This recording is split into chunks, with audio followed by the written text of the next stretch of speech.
देखिए, जो बच्चे भी एमपी बोर्ड एग्ज़ामिनेशन 2026 की तैयारी कर रहे हैं, तो यहाँ पर एक काफ़ी कॉमन दिक्कत सामने आ रही है। काफ़ी सारे बच्चे ऐसे हैं जिनकी अभी तक प्रॉपर तैयारी नहीं हो पाई है एंड ऐसे में वो हो रहे हैं काफ़ी ज़्यादा परेशान। एक तरीके की एंग्ज़ायटी उनको हो रही है कि बोर्ड एग्ज़ामिनेशन में काफ़ी कम टाइम बचा हुआ है, ऐसे में हम पास हो पाएँगे या फिर नहीं हो पाएँगे। मैक्सिमम बच्चे अभी इसी थिंकिंग में हैं, इसी अंडरस्टैंडिंग में हैं कि एमपी बोर्ड का पेपर काफ़ी टफ आएगा, क्योंकि बीच में अपडेट्स भी आई थी जो कि मैंने आपको दिखाई थी कि पेपर का जो स्टैंडर्ड है वो थोड़ा-सा इंक्रीज़ हो रहा है, सीबीएसई पैटर्न पर पेपर आ रहे हैं। पर इसका ये मीनिंग कहीं से भी नहीं है कि ये पेपर एमपी बोर्ड का नहीं है। पेपर या एमपी बोर्ड का, या एमपी बोर्ड के पेपर की क्या ख़ासियत है, आपको परेशान होने की इनमें कोई भी ज़रूरत नहीं है। वो पूरी इन्फॉर्मेशन मैं आपको आगे देता हूँ, क्योंकि एमपी बोर्ड ने अभी कुछ डेटा बताया है, कुछ अपडेट्स दिए हैं अपनी तरफ से कि बच्चे किस टाइप के क्वेश्चन उनसे पूछ रहे हैं। पूरी इन्फॉर्मेशन आपको आगे देता हूँ, वीडियो में एंड तक बने रहिए। नए हैं तो सब्सक्राइब ज़रूर से कर दीजिएगा, नोटिफिकेशन आइकन ऑन करके रखिएगा। ऐसी इन्फॉर्मेटिव वीडियोज़ मैं आपको आगे प्रोवाइड करता रहूँगा। अब देखिए, फर्स्ट मैं आपको ये अपडेट दिखा देता हूँ। इसमें आपको बताया जा रहा है कि बच्चों का तनाव दूर करने 24 घंटे एमपी बोर्ड ने यहाँ पर काउंसलर को बिठा रखा है, यानी कि एक्सपर्ट टीचर्स को बिठा रखा है, जो कि बच्चों की समस्याएं दूर कर रहे हैं। जो भी आपके डाउट्स आ रहे हैं बोर्ड एग्जामिनेशन से जुड़े हुए, जो बच्चे फर्स्ट टाइम 10th के बोर्ड एग्जाम देंगे, फिर जो बच्चे 12th के एग्जाम देंगे, काफ़ी सारी दिक्कतें आती हैं, क्योंकि बोर्ड्स में पता नहीं होता है कि किस टाइप का पेपर आ जाएगा, किस टाइप के इसमें क्वेश्चन आएंगे। इस कारण से एमपी बोर्ड ने यहाँ पर कुछ टीचर्स को सेट किया है। इनका जो कॉन्टैक्ट नंबर है वो एमपी बोर्ड की वेबसाइट पर मेंशन है। आप उस पर बात करेंगे तो वही सारी चीज़ें आपको बताई जाएंगी। पर आपकी जो समस्या है मेन, जो बच्चे भी परेशान हो रहे हैं, एंजाइटी में हैं, या फिर जो ये सोच रहे हैं कि काफ़ी कम टाइम बचा हुआ है, ऐसे में बोर्ड एग्जामिनेशन में पास होंगे या फिर नहीं होंगे, यही सारी चीज़ें यहाँ पर इनसे पूछी जा रही हैं। एंड ये आपको बस एक ही एडवाइस देंगे कि अभी टाइम बचा है, आप एनसीईआरटी से पढ़िए, या फिर आपके स्कूल के टीचर से थोड़ी सी मदद मांगिए, या फिर कहीं पे कोचिंग ज्वाइन कीजिए। इससे ज़्यादा आपको कोई भी आंसर नहीं करेगा।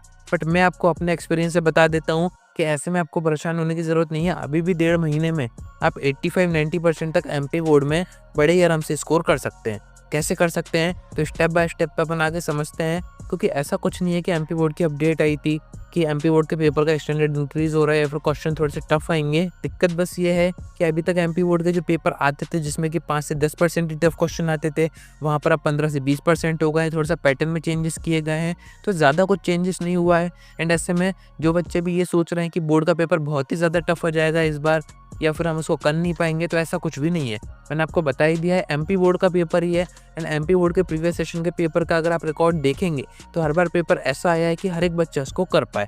थोड़ी सी आपको मेहनत की ज़रूरत है, थोड़ा सा सही गाइडेंस, थोड़ा सा प्रॉपर डेटा, प्रॉपर आपके पास स्टडी कंटेंट अगर होगा, अभी भी 1.5 महीने में आप 90% स्कोर आराम से कर सकते हैं। जो बच्चे पूरे सेशन से तैयारी कर रहे हैं, उनको कहीं पर कोई परेशानी नहीं आएगी।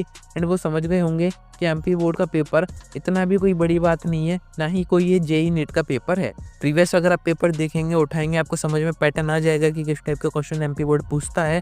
एंड उसी सेम टाइप के क्वेश्चन आपसे इस बार भी पूछे जाएंगे। एंड यही जो एक्सपीरियंस है हमारा 4-5 सेशन का एमपी बोर्ड का, सारी चीज़ें हमने आपको स्टडी कंटेंट में दे ही रखी हैं। सुपर पीडीएफ अभी हम रेडी कर रहे हैं सब्जेक्ट वाइज। तो ऐसे में तो आपको डरने की 1% भी जरूरत नहीं है कि एमपी बोर्ड के पेपर में क्या होगा।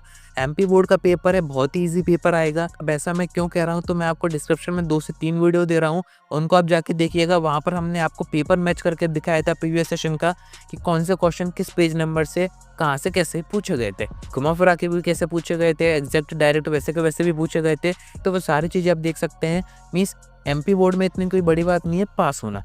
पास तो हर एक बच्चा हो ही जाएगा। प्रीवियस सेशन में भी एमपी बोर्ड का जो रिजल्ट है 70-75% तक हो गया था, क्योंकि एमपी बोर्ड चाह रहा है अपनी इमेज को ठीक करना।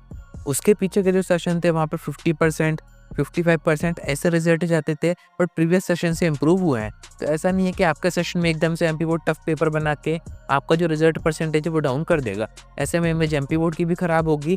पेपर आपका आएगा, अच्छे स्टैंडर्ड का आएगा। ज़रूरत है आपको पढ़ाई करने की, एंड आपको सही चीज़ अभी पढ़नी है। ऐसा नहीं है कि आखिरी के 1.5 महीने में आप सिलेबस के पीछे भाग रहे हैं, सिलेबस कवर कर रहे हैं, जो नहीं हो पाया उसके पीछे भाग रहे हैं। इससे आपका बस टाइम वेस्ट होगा। अभी आप 1.5 महीना प्रॉपर उन चीज़ों पर ध्यान दीजिए जो कि एग्जाम पॉइंट ऑफ व्यू से मोस्ट इंपॉर्टेंट है। चाहे बात करें आपके ऑब्जेक्टिव की, 2 number question, 3 number question, numericals हो गए, केमिस्ट्री की बात करें उसमें ऑर्गेनिक हो गई, हिंदी इंग्लिश की बात करें व्याकरण हो गई, ये चीज़ें सबसे ज़्यादा नंबर आपके कट करवाती हैं। इन पर अगर आप अभी ध्यान देंगे तो बेसिक चीज़ें तो आपको वैसे भी आती हैं, इन चीज़ों से आपके नंबर ऑटोमेटिकली बूस्ट हो जाएंगे। अब बात वही आती है कि कोचिंग हमने ज्वाइन कर रखी है, पढ़ाई हमने प्रॉपर कर रहे हैं, बोध अध्ययन से भी पढ़ रहे हैं, एनसीईआरटी से पढ़ रहे हैं, और ये जो स्पेशल कंटेंट है, एक्स्ट्रा कंटेंट है, ये सब हम कहाँ से देख पाएंगे। तो इसी कारण से हमने यहाँ पर सुपर पीडीएफ रेडी किए हुए हैं हर एक सब्जेक्ट के, जो कि आप डिस्क्रिप्शन से चेक कर सकते हैं। काफ़ी बच्चे बाय कर भी चुके हैं, प्रीवियस सेशन में काफ़ी बच्चों ने बाय किया था, काफ़ी ज़्यादा उनको बेनिफिट हुआ भी। आप चाहें तो शॉर्ट सेक्शन में उनका रिव्यू भी देख सकते हैं। अब मैं ये नहीं कह रहा हूँ कि आपको पीडीएफ ही बाय करना है, फिर पीडीएफ से ही पढ़ाई करनी है। मैं आपको बस एक चीज़ कह रहा हूँ, अगर आपका एमपी बोर्ड से जुड़ा हुआ थोड़ा भी डर है मन में, तो प्रीवियस 5 सेशन के पेपर उठाइए, जो कि हमने अपने ऐप पर फ्री में प्रोवाइड कर रखे हैं, फ्री में आप देख सकते हैं।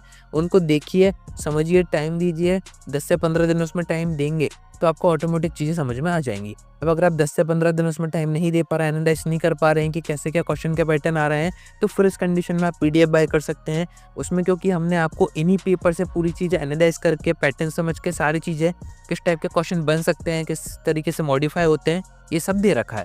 तो वो हमने पीडीएफ में दे रखा है, स्टडी कंटेंट कोर्सेस में सारी चीज़ें दे रखी हैं। फिर आप बाय कर सकते हैं। जिन बच्चों की 1% भी तैयारी नहीं है, कुछ भी नहीं पढ़ा है, ऐसे में तो मस्ट है कि आप पीडीएफ या फिर कोई भी कोर्स जिस भी सब्जेक्ट में आपको दिक्कत आ रही है वो बाय करके अभी से अपनी तैयारी शुरू कर दीजिए। क्योंकि एमपी बोर्ड का पेपर आ इजी रहा है, पर काफ़ी घुमाने फिराने जैसा होता है। तो वो चीज़ें आपको इन पीडीएफ से समझ में आ जाएंगी कि किस टाइप से पढ़ना है, कैसे क्या पढ़ना है। क्योंकि पीडीएफ में हमने पूरी मार्किंग कर रखी है, कौन सा क्वेश्चन कब आया था, कितनी बार रिपीट हुआ है, किस किस तरीके से आया है, तो वो सारी चीज़ें समझने में काफ़ी ज़्यादा आसानी आपकी हो जाएगी। तो डिस्क्रिप्शन से आप सारी चीज़ें चेक कर सकते हैं, परेशान होने की कोई भी ज़रूरत नहीं है। एमपी बोर्ड में आपके अच्छे नंबर कम टाइम में भी आ सकते हैं। तो उम्मीद है कि आपको सारी बातें समझ में आ गई होंगी। आज की वीडियो में इतना ही। कोई डाउट आता है कमेंट करके पूछ सकते हैं, या फिर आप डायरेक्ट मुझसे इंस्टाग्राम पर डीएम करके बात भी कर सकते हैं।